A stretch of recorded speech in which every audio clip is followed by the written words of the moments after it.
Dude, it's been a while. Remind me, I was trying to think earlier. When did we meet the first time? Because I remember it was on Masada. You came over. And I remember we went an event. Yeah, that had to be around September or October, maybe a little later of 16, maybe early 2017. Man, it's been a while. Yeah, yeah. Awesome. Dude, so super psyched that I sent you that text and asked if you'd be on the podcast because I saw you popping up on my feed recently with some of your own stuff going on. I'm like, oh, that'd be awesome. So I Yeah. appreciate you being on here. So I guess for the sake of our listeners, give us a little bit of an overview of who Kyle is, where you come from, what you do, that sort of good stuff. Yeah, so I grew up in Missouri. I got into law enforcement at 21. I was actually in the academy before I was 21 in the firearms portion. It's funny, I couldn't even legally transport a gun to get to the range to do the range portion. Uh, but yeah, I worked in film stuff a bit, doing like a miniature film degree program, and like most of that's unpaid stuff because I wanted to chase that as a career originally. So that put me in Hollywood, and I got to where I was doing some protection security work out there. Eventually came back here. I have a security company now where we do that, and I do a lot of copywriting based marketing and everything for firearms specific branding. Awesome. So let me kind of unpack some of it. So you went into law enforcement back in 2007 ish, right? Yep. Around that time. How long were you in law enforcement for? I think I'm about 7, 8 months shy of 8 years, and my post actually lapsed. I'm looking to get back in, and the lady told me let it lapse because you're going to have 4 years of continuing education units you're going to have to catch up on. But if you let it lapse, you can just pay the $50, challenge the post, and then you're current again. So Oh, I'm at a point where I'm ready to hop back in as a reserve and everything and help where I can be an asset.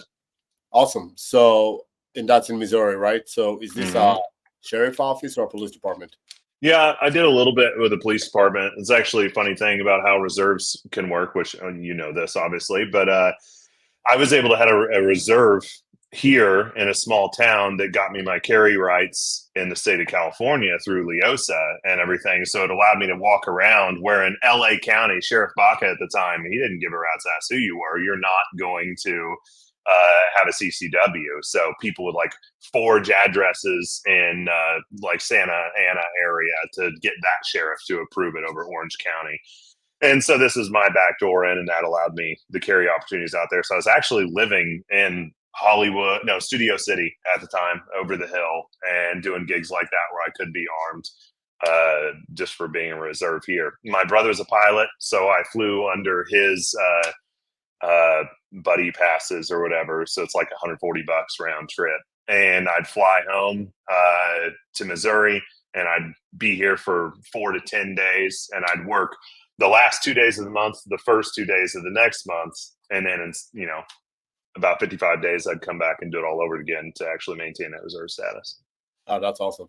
Yeah, I lucked out on that end. So my sheriff office right now kind of allows me to do as little or as much as I want to do and still maintain my credentials. So Alabama is a little bit different ball game, though, I suppose. But that's really awesome because carrying in California is challenging, especially Yeah. when you do security. And we having a security company, as you know, as well, and having some gigs on the East Coast in New York, same issue. Like nobody can carry in New York unless you're a small law enforcement officer. Right.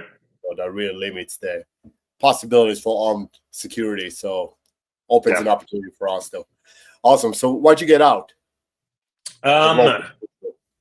honestly, there was just an admin element that kind of pushed me out of an agency, and it's no one who's there now. Everyone who's there now is wonderful, awesome people. I would actually even potentially go back. But there was some issues there that I didn't like from other people that were in partial power that are now out of the way. But at the same time, I wanted more money. I could see the writing on the wall with things like Ferguson had just kicked off, and that was already a mess. And like, you have cops putting the blue line sticker on their license plate, trying to do like subtle markings so other cops will know. And it's like, that's the kind of crap this is going to get my car keyed. And it's like, So just whatever. You can say I bitched out, but I didn't care to be in that world where everyone was being told to hate cops and everything. I was like, fine, you want to rough the good ones? I'm out. See ya. You know? Right. Yeah. And I've seen here in Maryland, some agencies are lowering the standard significantly because nobody wants to be Oh a yeah. cop. Yeah. And then I'm like, how is that going to solve the problem? 5, 10 It's years not. from now, these people are going to be a problem because Yep. they're letting people now with prior gun conviction, prior drug convictions, people that are gang members. What do you think they're going to do when their gang brothers and sisters come to them for assistance or help? Yeah, but it's funny. One of the first agencies I saw allowing full tattoo sleeves was Ventura County out in California, and it blew my mind. A lot of their officers had full sleeves, and they all look like steroided out, big, huge hulks. And apparently, there's a big white supremacist issue out there, very different from white supremacists in my area. But you're seeing guys in uniform with SS tattoos and stuff on their arm. It's just like, what? So that's probably a world where that was already a thing where guys had passed. And I remember commenting on one of the guys having it, and he's just like, "Yeah, different life. This is me now." Oh, So that was interesting. yeah, 100%. Awesome. So when you and I met, you were with Cave Custom. You were doing holsters and stippling and stuff like that, right? Yep. How'd you get into that? Let's see here. I'm friends with the guy now, but we used to not be friends. But based on me taking some work to another guy that wasn't getting done how I wanted it done, and it within a timely manner. He had referenced that he had an art degree, and I knew, well, I never went to art school because I thought it was a waste of money, but I definitely could have done an art major. That means I can probably do this. So I just started doing it just because I was unhappy with the service in my area at the time. And back then, there's probably only 50 people around the U.S. that are actually doing it professionally. And so I started offering jobs for $50 for stippling to friends, and I probably messed up about 5 to 7 guns before it started looking good. But before I did guns, I bought a bunch of foregrips from China on Amazon that were like $7 to $15. That way I'd get some different polymers and plastics to work with. And I just tried sampling patterns and until I found something that worked, and then worked on my line work until my lines were straight, and then started hacking away at guns. And there was a time where I do 7 to 12 guns a week, and was making really good money because most of those jobs were about $450 to $700 just in the stippling alone. And at that point, I started doing Cerakote, and thank goodness I did because everybody and their mothers started doing grip jobs in their garage. And just over the period of like maybe 5 years, we went from about 200 people doing it to, I don't know, like 4,000. Now there's probably 8,000. There's like no money in it now unless you have that major brand name. And I've learned some mistakes in there by not branding things appropriately in the beginning that could have made me one of those people. But so, yeah, that's ultimately why I pretty well got out of it. I still do it here and there just for close friends. And that's really about it. Right. I remember getting a few guns down by you, and everybody kept asking Mm-hmm. me about who made them. And you ended up coming to a Masada event, one of our Yep. socials, as a result of that. Awesome. So, I want to talk to you a little bit about the business lessons that you learned, but we're going to leave that for a little bit down the podcast. I want to move forward the timeline. So you started a security company. Is that still going on in California? It's not in California. Actually, we're based here out of Missouri. It's a nationwide company, but we've worked in Disneyland in Anaheim. We've done gigs up in Portland. We do an event in Nashville every year. It's a Star Wars collector's con called ICCC. So it's 3 C's. But we do everything at that event from, outer layer of the onion all the way to close protection for whoever the stars are. So like he's had William Shatner there, Emperor Palpatine, the most evil boss of all of Star Wars. So we've been his henchmen. So Nice. yeah. But I can't ever get anything around Springfield. Everyone's way too cheap around here. Everybody's competing for that lowest dollar BS. Here's a goofball in a uniform who won't even whistle blow when you need him to, but insurance wants it. So this is what they get. Yeah, it's amazing how the security industry goes in one of two extreme, right? So we got out of it. We now just offer the training. We don't do a lot of security ourselves unless it's someone that we really ask for us or that we know. But for that reason, I mean, people just don't know the difference between a hoodlum with a guard, certification and a security professional, right? Yep. That just affects the whole industry as a whole. What are some trends you're seeing in that context for security? Ooh, I don't know. Give me a lead of what direction you're wanting me to go with this. So you do security for some big events, right? Do you see? So I'll tell you what we're seeing. We're seeing, because the way economy is working right now, we see a whole new class of people that in the past would probably not worry about security. They have just enough disposable income, but they're not one of that, 1%er. But now with everything that's going on, they're like, oh, maybe we should use some of that disposable income to augment our sense of safety and security for our family. So we see a lot of that upper middle class now actually going after outfits like ours, really, that can keep them safe. In at least here in Maryland, I mean, we talk about Baltimore being murder capital of the United States, so people, they don't have to be multi-billionaires, but they still don't feel comfortable going to a restaurant downtown, so they'll hire security. Do you see any of that by your neck of the wood? Not at all. I'm aware of it some, and I know some guys who have done some details for the people around here that are in the Billionaires Club, but that's about all I ever hear about. I've heard nationwide exactly what you're talking about, and I know that there's been more of that, but in my area, it's really not been a thing. Like, that's all I know of is Johnny Morris, who owns Bass Pro, and Rob Lowe, who owns, not the Rob Lowe you're thinking of, but the guy who owns Prime Trucking, a huge trucking company out of here. Like, both of those guys will have details, and they'll have details for friends that come in that they'll provide. So, but I don't know of anybody a whole lot smaller than that that's really messing with it, unless it's, the typical things, someone's dealing with divorce, or they've fired an employee and so they want some security around their corporate office and at their home, or maybe the home for their VP, CEO, stuff like that. But I'm not really seeing a big uptick, even though per capita our crime's the worst in the state of Missouri is now Springfield, which St. Louis was always a runner up for years. And Springfield, it's not a very big city. There's, I don't know, 140, 160,000 people here, but we're full of issues here. And that I do want to discuss grant funded policing at some point in this, because I got some serious beef with that. I would love to talk about that. But so before we shift into that, so I was about to say, I'm curious if the demographics plays into it. I mean, Maryland, again, Baltimore being Baltimore, and some of the shitholes around here. And there's a lot of money because we are in the DMV area. So between the DC money and some old money in Maryland and North Virginia, you have people, again, in that middle upper class that have the ability to do so, because the crime is so freaking ridiculous here that maybe that plays in, and maybe in Missouri not quite to that extent at the moment. So I was just curious. But I like the segue. Let's talk about grant funded policing.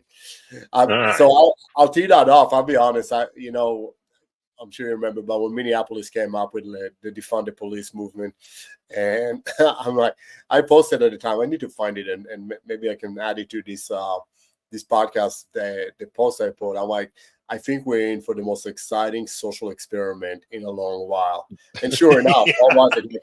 A year or two later, they put how many billions of dollars into their policing just because crime shot up. I mean, it doesn't work, right? Right. And then you had the social worker, unarmed forces, going to go handle situations. And it was, what were we, 3 months in, if that, and that lady was stabbed to death and killed? Yeah. Works every Crazy. time. Yeah, 100% of the time. So what are your thoughts? What's your beef with it?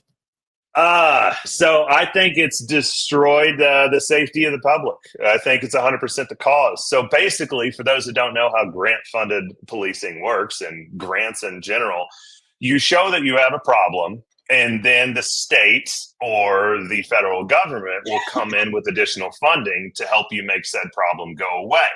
Well, and that sounds beautiful when you hear it in that nutshell. This is going to be great. Places that are underfunded are going to get some money, which did work. But then it turned into, you have to show stats to prove that you have these issues. Well, now you have people trying to create more stats. One of the easiest ways and the simplest ways to explain how those stats are created You take a dirtbag who needs to go to prison and you instead give him, 60-day, 90-day shock period in prison, if that. And now it's turning to where that's not even a thing. And we're just doing book and release on violent crime, right? Or they're getting a release 10 days later. Like they'll put a high bond, they'll lower the bond until someone can finally pay to get this loser out of jail. And then he goes and commits again. Well, there's 2 stats and then a 3rd stat and then a 4th stat. And you got guys with 7 to 12 stats that should have been sent to prison. They should be stacking 15, 20 years already at the rate that they've committed things. You also have another issue outside of grants work where there's a common thing called shitbag on shitbag crime. And those type of people tend to not go to court. And then you have a felonious crime that remains unsolved where the person gets off. So you'll have someone stacking 7 to 12 felony crimes that they were unconvicted for in the end. And the guy who started off just punching someone in the face and stealing out of backyards has now shot and killed somebody. And so now we're putting them behind bars, but that was a preventable death, completely preventable death. And so this grant funding policing has turned agencies into creating as many stats as possible so they can get more and more grant funding. And there's so many grants for so many different things. And I think it's great. I think it's needed. I think the whole thing is abused and turned into this horrible, horrible thing to where it's just wrecked so many cities and where crime rates are going back up in ways that they don't need to be. Like we were headed in such a positive direction for so long. And I see cities that aren't doing that don't have crime rates that other cities have. And like, it's even made me interested in possibly running for sheriff someday. If you got, prosecuting attorneys, judges, and commissioners all on your side with wanting to go forward and do this and actually prosecute, I'm not even saying for full length terms of what, if the max is 4 years, shit, give them 2. It's better than 2 months, And I don't think it would take long for a county to get word out to all their locals and regulars to, don't screw around in this county because they'll actually put you away, not the book and release or wait 2 weeks and get out. And you see a lot of crime disappear from your area within 3 to 4 years. And then it comes re-election time, you're going to get reelected because the only crime you're really going to be dealing with is the, juveniles coming up who haven't learned a lesson yet and passerbys who are simply traveling through. Well, I agree and disagree. So I agree with you with the vicious cycle that they created. I also will say, as you and I know, that everything, specifically in politics, is driven by power and money. So there's no incentive truly for anybody in those levels of control to do anything about it. Because to your point, if they want to keep getting that grant, because whatever the reason they get it, unfortunately, a lot of that money actually is not funneled to what it's supposed to go. Their checks and balances on that money is not very strict. So if you say, well, I need to manage this problem and I'm going to get a few $1 million to manage it, but then the money goes somewhere else, so there's no incentives for the people that ask for the money and are benefiting from the money to actually do anything about the crime, because that's how they get more money. We see that happening during COVID. So at the time we did security in a few hospitals, and without naming names, I mean, we saw physicians literally put down death of cause COVID when very clearly it wasn't, just because they were getting money for it. So right. It's hard to play. It's hard to fight a system where the people that are benefiting the most are the ones that are making the calls, right? So it's the same thing with term limits in politics, in the government.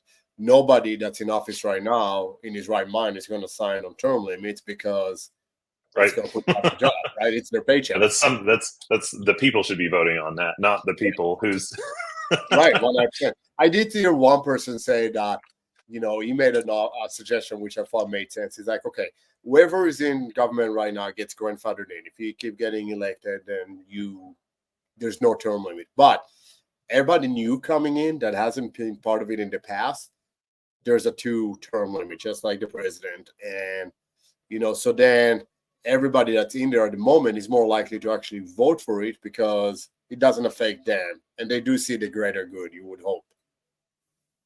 I'd hope. Yeah, right. I still have my doubts about that too.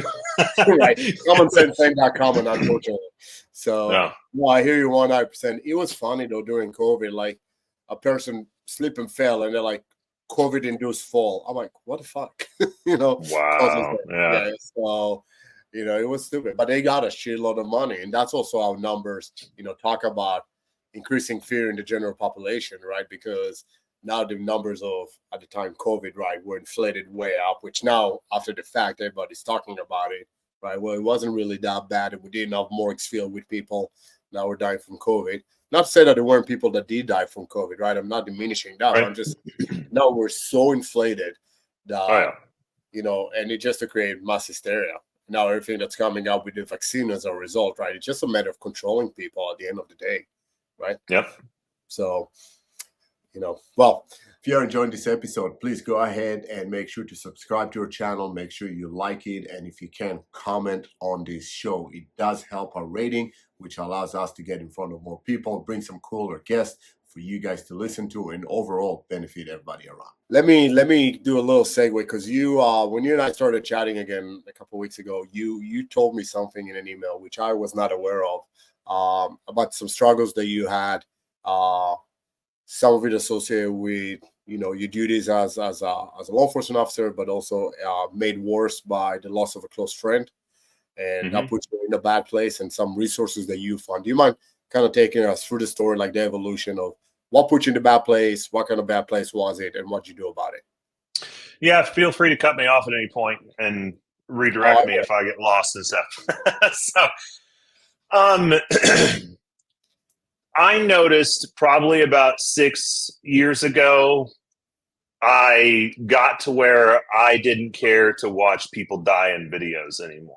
I felt like I'd even talked to some of my friends that would normally share that stuff with me, saying, hey, I'm not into doing this, like watching this stuff anymore, unless it's there's a learning lesson. Like, and obviously we learn from shooting videos, right? There's a lot of stuff we can learn from, but then there's to a point where it's like everything's becoming the same. I feel like I'm checking most of the boxes, or I can't. If I can learn something new from it, send it to me. Otherwise, I just want to get away from that. I don't want to be around that world because I don't feel like I have to. And that should have been a clue that something was going on, And so, yeah, I found myself distancing from those kind of things. And I don't know. I feel like just as a whole, the more I got out, once I was officially out of law enforcement, in the last year and a half, I was really just doing armory stuff and teaching on the range, and very little patrol, like none for even the last 6 to 8 months of it. And once I got completely out, I feel like certain elements of crap that you deal with in that job finally started hitting me different, and weighing in on me. And I think I got stuck in a rut too, where I felt like I didn't have forward momentum. It's like I procrastinate because it allows me to see that I've got work to do. Once I'm caught up on stuff, I don't like it. I hate just feeling like I don't have anything to do. But yeah, I guess some of that just kind of hit me, weird time in my life where I felt stuck, paired with that, which took me in a downwards turn. And I think it was just everything finally hitting me. And then, of all people, you work in law enforcement or guys who are in the military, like you'll deal with death, you'll deal with these different things, you'll deal with loss of a friend. But as a buddy of mine, Luke, pointed out, you expect that. So you know how to put up a bit of a wall knowing when someone's gone. Like it's part of the job, But my friend was murdered. He's my best friend, like in front of the gun store that he worked at. And he wasn't in law enforcement and he wasn't military. And you're not thinking of losing someone like that to the same thing. So it really struck really, really hard. But as some guys who had stolen a gun from there the day before discreetly, they actually found out from camera that they had stolen guns. And they came back the next morning. And Colin had called me. I was brushing my teeth, and I'm like, he wants to know if I'm going to come in before work or after, because I was going to finish I think I was buying a suppressor or something like that at the time. And I was like, I'll call him once I'm in the car and heading that way. So I finish getting ready. I get in my car, start heading into work, and he doesn't answer his phone, and I get a random call from a guy who works at Crossbreed. I think he's vice president out there, Nathan Eagle King, and he's like, "Hey, do you know who got shot at Anchor?" What? No, but I got to go. I'll let you know once I know something. Hung up with him, started making calls, and at this point, I'm in the wife's Tesla Model 3 Performance, which does 0 to 60 in 3.1 seconds. And it was tested to the full limits at that point. I'm taking out the center yellow line, passing cars at 110 through town, just trying to get there as quick as possible to see if I can help with whatever's going on. And it was Colin. He called me to let me know that the guys were there. And he was opening the store alone. And yeah, he ended up calling him out and running him out of the store, and then kind of kept pushing him. I guess having an argument, and because he didn't have the law enforcement training or the military training, he's not watching the hands of the guy right in front of him as he's yelling at the guy in front, and that piece of shit turned around with a pistol, came up from the appendix and shot him 3 times and killed him right there.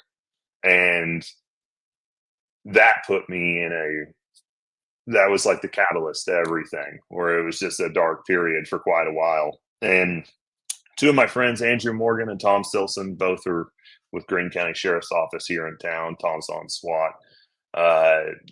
Andrew was a Marine before. And they had been telling me about this program called Warrior Path. And I always felt like, yeah, but there's other people that need it. There's other people. I don't need it. I'm not messed up. I'm just kind of in a dark place, And like I could always point at this guy who's missing his leg, who's dealing with this, who's a drunk, just sits around and smokes pot nonstop. Like that guy needs to go, not me. But then finally one night talking on the phone with Tom, he said something and I don't even remember what it was, but dude, it hit me and I started bawling. I was like, I want to go to PATH. And he sent me the application and I put in for it and they ended up bumping me.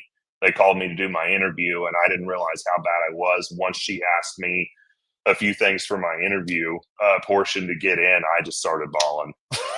It was like, okay, all right, I definitely need this. So when I went, it's a week-long program, 100% paid for.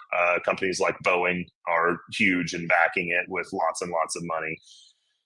Delicious, clean food you'll eat all week, surrounded by guys who all, just like you, thought they didn't need to be there either, and those people worse off. And you all find out in the end, you all have the exact same issues with a very different story where it all comes together. And there's so many aha light bulb moments that is incredible. And that pulled me out of the rut. And we're about 10 days out from when I went, and it'll be about a year now, and life is good. Awesome. So what's the name of the program again for our listeners? Because a lot of them come from that world and probably could use it. Yeah, Warrior Path, and that's PATHH.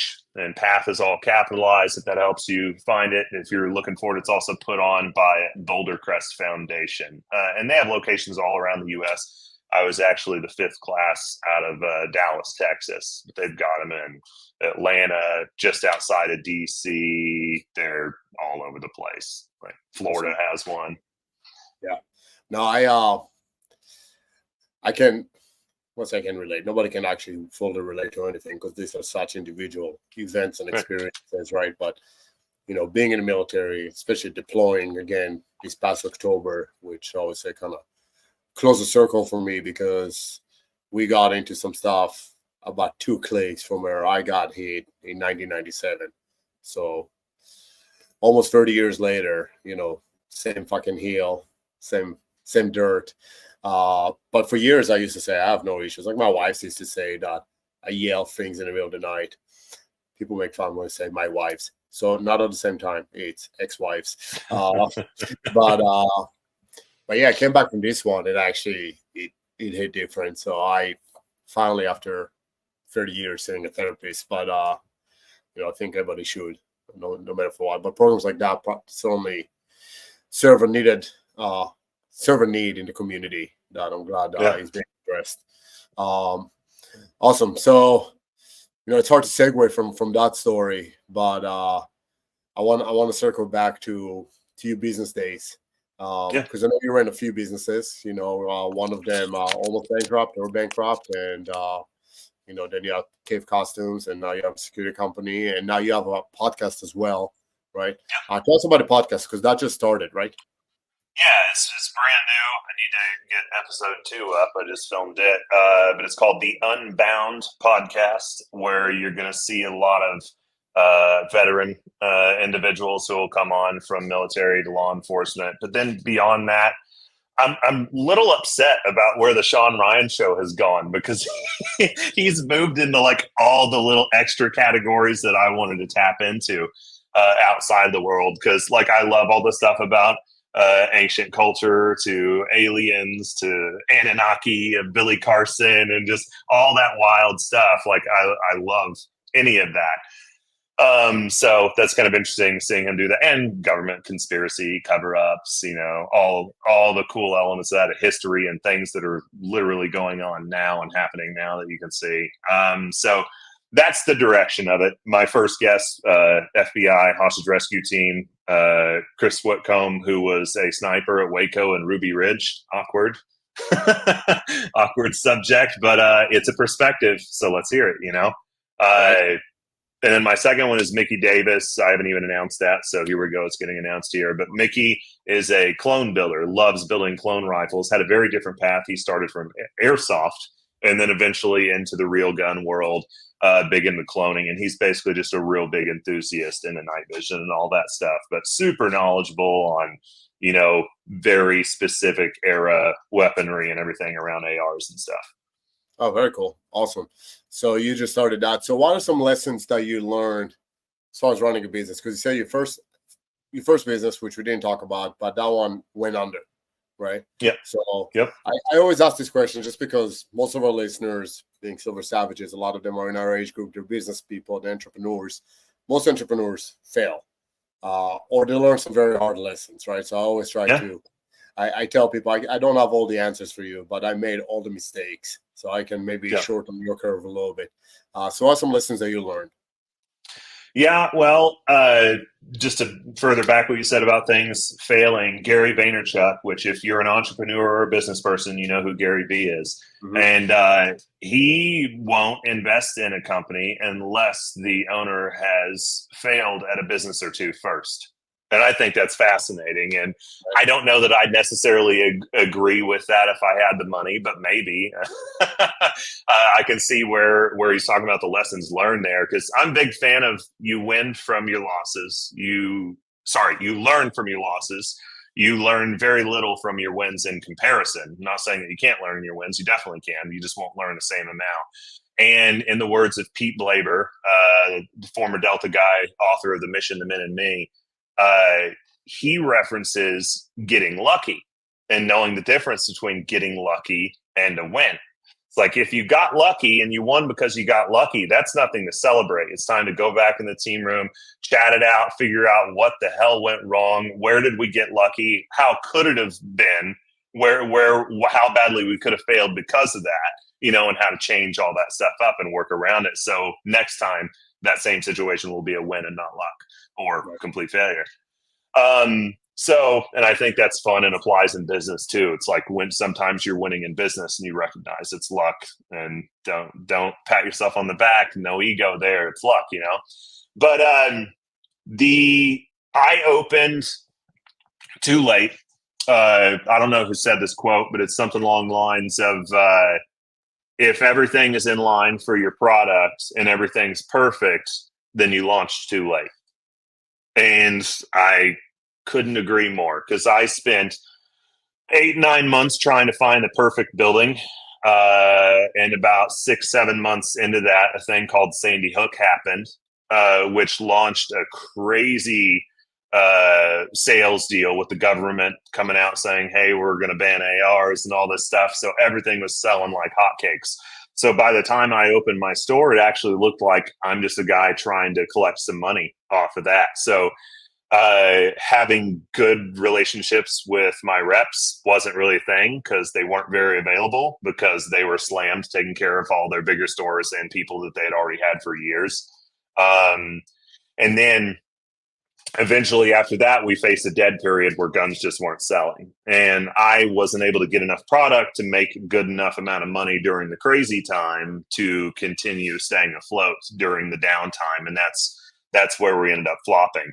But by the time the store closed, I was $47,000 in debt, and I kept a very positive mindset, recognizing I know more than any asshole with a business major, and it only cost me $47,000. So, yeah, and as man, there's so many lessons learned in silly things. Where did I screw up specifically?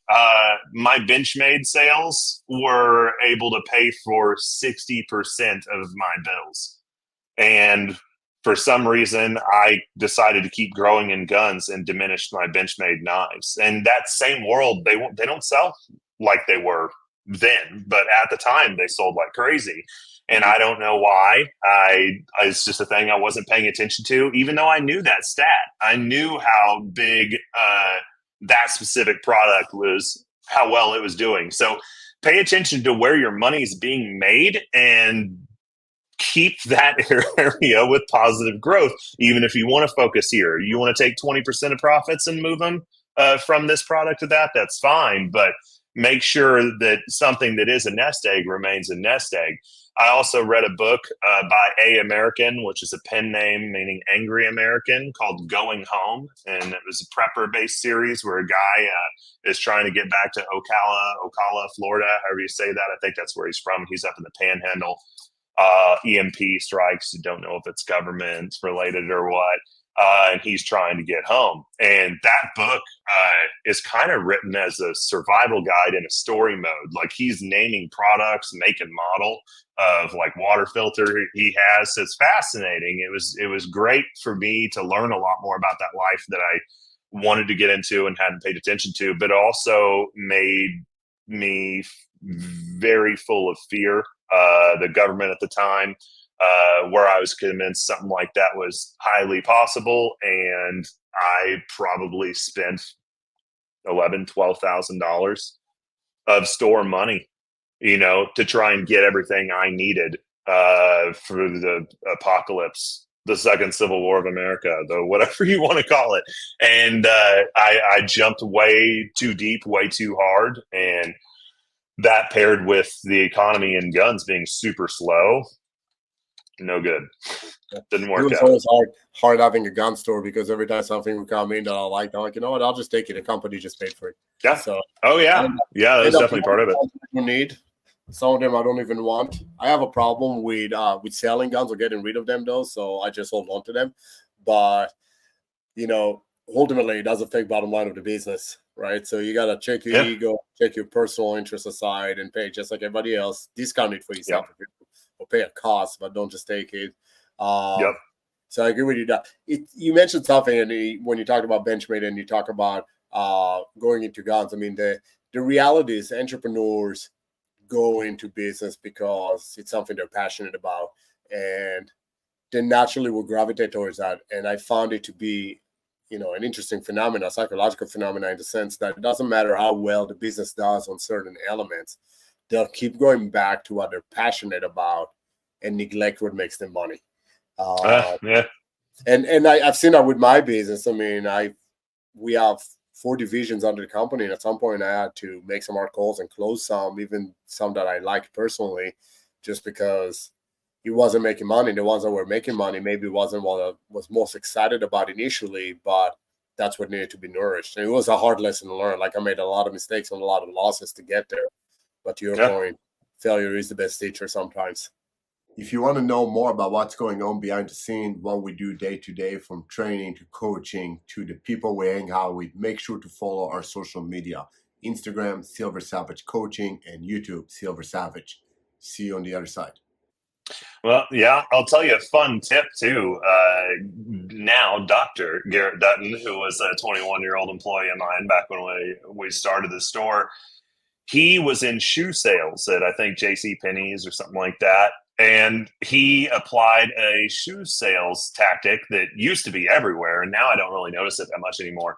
But you remember we used to go buy a pair of shoes, and they'll either try and tack on socks or a shoe cleaner? Like there's always that out on sale. He did the same thing. Yeah, if someone's buying an upper or a lower or a gun, full gun or something, if they're buying just a chunk of a gun at least, he was always showing them. We had this G96 all-in-one, 3-in-1. I think it's 3-in-1 is what it's called, but it's an aerosol can and it smells good. And so that was such an easy pitch. It's easier to use because of the spray and everything. So anytime he was selling something like that, he was selling that. So we all applied that. And it turns out we could pretty much always sell this G96 can to anyone who's buying a gun. Like probably a 90%, whatever you call it, rate, conversion rate, where you actually out on the sale. So that was fun. So anyone with a gun shop or anything that you're selling that involves something for cleaning or maintenance, like that's such an easy thing to toss in. Yeah. And the same thing with services. I mean, when we go do a consulting for security consulting to an organization, we can always upsell about, well, do you need training or do you need security services? There's always something else that comes as a result of that we can probably add a tack on. And I see it in every industry, right? You just have to be creative. And people that know the industry, they should be able to figure out a way to tack another service or product to whatever it is that they're selling. So if you're an entrepreneur listening to this, think about your upsells. It's amazing how much money is left on the table when you don't do that. Oh, dude. Yeah, I had a guy who was our TV rep that did our TV commercials, and he came in one day and I was a little bit down, because things were heading downwards. And he was like, well, what are you doing? He just has me walk around the shop, talking to me about different pitches and everything. And he just gave me this huge inspirational thing about making sure you're selling every customer, not just letting them walk in the store and selling the customer and everything. He just tooted my horn, made me feel good, gave me confidence, everything.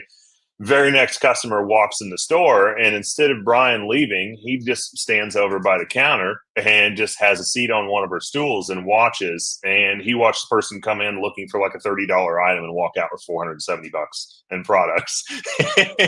and then Garrett, same guy, next customer, he does the same thing and gets a few $100s out of the next customer. It's like, dude, the money's there. The people are there. They're walking in. Everybody's got money burning a hole in their pocket. If they're walking into a store, even if it's $12, we had some silly little things, like specifically in every part of the store too. So I remember doing a training thing where I had everybody pick what's something in this section. If you're over here behind this counter, what's something over here that you love that's unique that not a lot of people know about, or maybe you don't think some people will know about, and John McGrath, he picked the Ergo Gapper.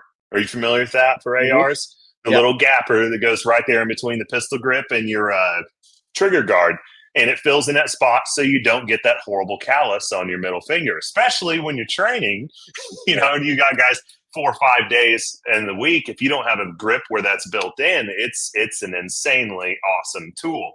And it's just a little $4 part, but he could sell those all day long. And that's something I didn't even know was there until he pointed out. Like, he tried multiple times. Like, what's this on your gun? It's like, it's an Ergo Gapper. It's like, that is awesome. He's like, I've told you about that. You don't listen. And I've got it on every gun now. I run an SL grip with that and a factory mil-spec trigger guard because I've never needed an oversized one to get glove fingers into. Very cool. So I'm going to do one more segue since we're already on the topic somewhat, but I told you I want to talk to you about another industry that I want to get your point of view on the state of it, and that's the firearms. I mean, there's a shitload of stuff going on now between politics, economy, and the sense of security. And I like always sharing when COVID hit, right? We had a gun store. COVID hit obviously late December, early January, but then March when things actually shut down, we sold every gun we had in our inventory in about 2 days. We sold out of everything. And you can't get anything in, to your point about supply earlier, right? Glock, I think, was like 50,000 units behind on production at some point. It was ridiculous, right? Yep. So now obviously that plateaued a little bit, but we still see we no longer have a true gun store or brick and mortar. We do what's called concierge. So if you as a friend want a gun, we'll order one for you, we'll feed one for you, we'll order that for you, and so forth. But I know from other distributors that the market's been doing some interesting things. I've been to SHOT Show this past January. I've never seen so many traditionally AR manufacturers going the bolt action, route, like Daniel Defense and Stag Arms and whatever. And I think that's an indicator of what they believe is coming.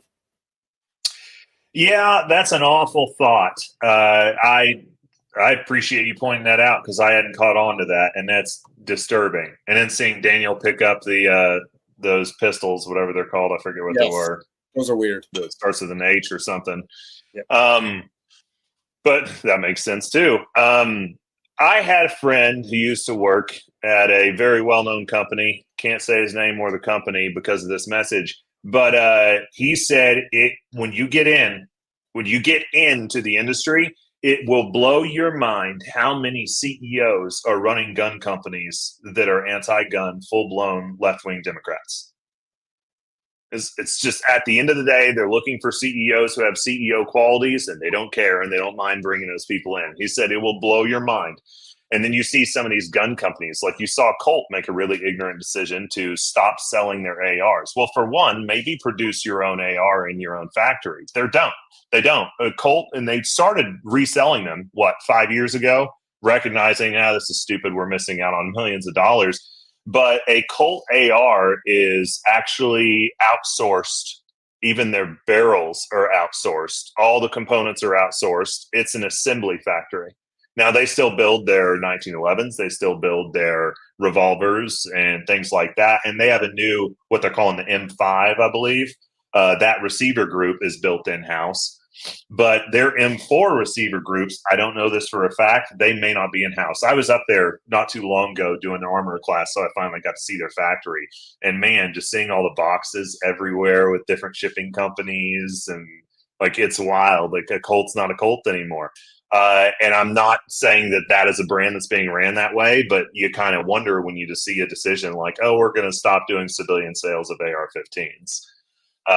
But that's disturbing. It's almost like the political layers there. They know where the direction is, and that maybe banning AR-15s is about to be real. Yep.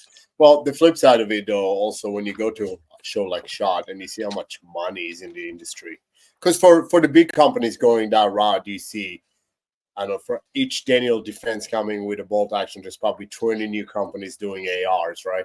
So Right. there's that trade-off. So you never know. But the amount of money that it's in the industry is unfreaking believable. So when people ask me about the Second Amendment and tell me if you feel differently, I always say is I feel there's always going to be elements that are going to try to put different, obstacles in your way and so forth. But the bottom line is the Second Amendment, at least to my belief, is not going anywhere. Just the amount of money around it, the amount of money in the industry.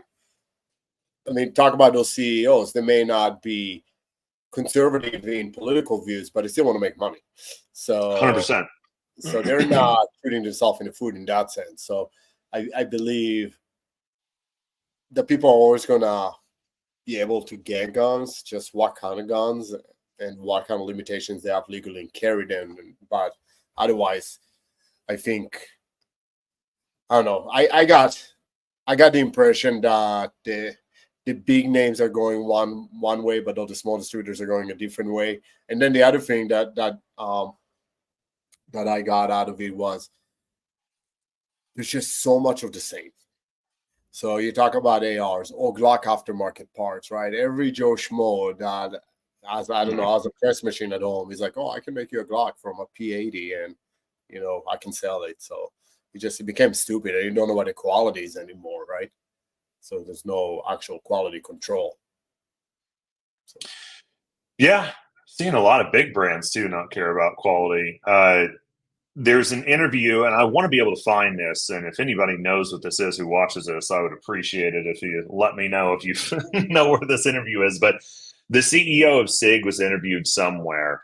And in the process, he actually called it Sig Sauer, which I've always laughed, thinking it's definitely not how you say it, but maybe that's actually how it's said because the CEO is calling it Sig Sauer instead of Sig Sauer. And he mentioned that There's something about reliability in the question. You mentioned something along the lines of, pistols that used to be built to do tens of thousands of rounds and even hundreds of thousands of rounds. It's really unnecessary because what's the percentage of guns that are going to even see 10,000 rounds shot in their life? And I was like, well, probably less than 2 or 3% is all. I get that, but no, like there's some of us who do shoot way more than that, and we'd like these things to keep going bang. And he was basically talking about where they could cut certain costs and everything because they didn't need to build them to that spec.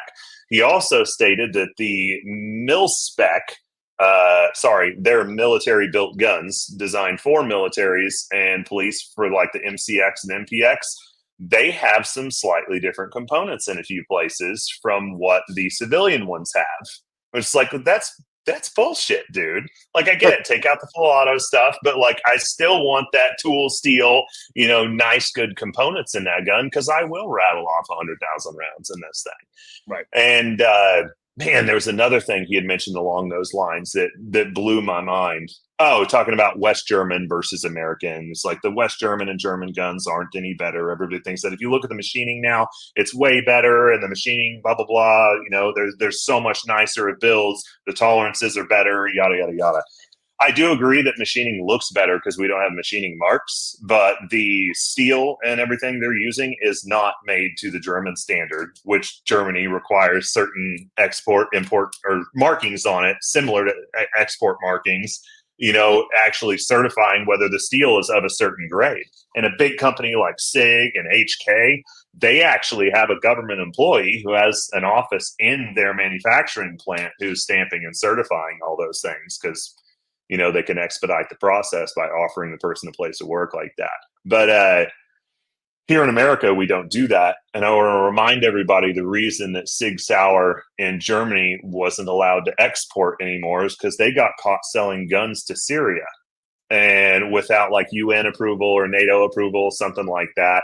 And basically, after that point, they shuttered their whole export thing. And that's why SIG USA is basically taking over all the guns that we see here, plus exports to around the rest of the globe. Yep, that's another company. Funnily enough, SIG is not Achacho. They haven't been the last couple since COVID. Right. They're like, we don't need this. I mean, we make millions of dollars for our government contracts right now with the military, so we don't need this. Well, it's not that they don't need a civilian contracts, but they're not putting as much emphasis into it, to your point. Well, and I think I saw, this is 7-8 years ago, there was a big international car show. And I think it was Mercedes who said, we're not going to go anymore. And here's why. We're Mercedes. Everyone knows who we are.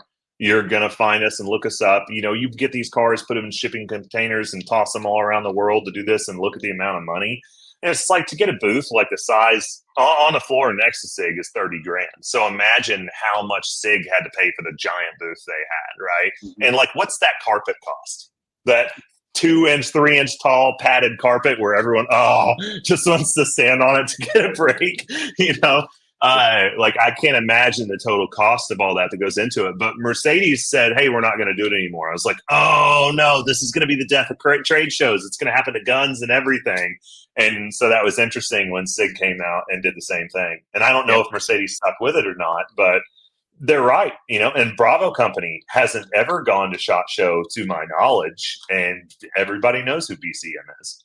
So, right. Yeah, 100%. Awesome. Scott, before I let you go, can you tell our listeners a little bit about where they can find your podcast and if you want to link any other contact information for you or any organization you work with? Yeah, sure. So it's on social media, but it's called the Unbound Podcast. You can find us, Instagram, Twitter, YouTube, all that. Episode 1 and some shorts and everything is on YouTube. That's the only place I've got it right now. It's just video. Obviously, you can listen on there too. Eventually, once I get a few more posted, then we'll add to like Spotify and all the other places where you can hear. That's really the only thing I need to plug, unless if you got a gun company and you're looking for marketing, Full Scope Innovations is my company. But yeah, I don't even have a website. I don't need it. But I'm on Instagram. You can find me on there, Kyle Braschler. I hope you spell my name right, and then they'll find it from there. And they can look me up on Instagram. I can actually change the banner and show. Boom. Right? There you go. That's where I am on Insta. Awesome. Well, thank you, brother. It's good connecting again. Thank you for being on the show, and look forward to catching up in person soon.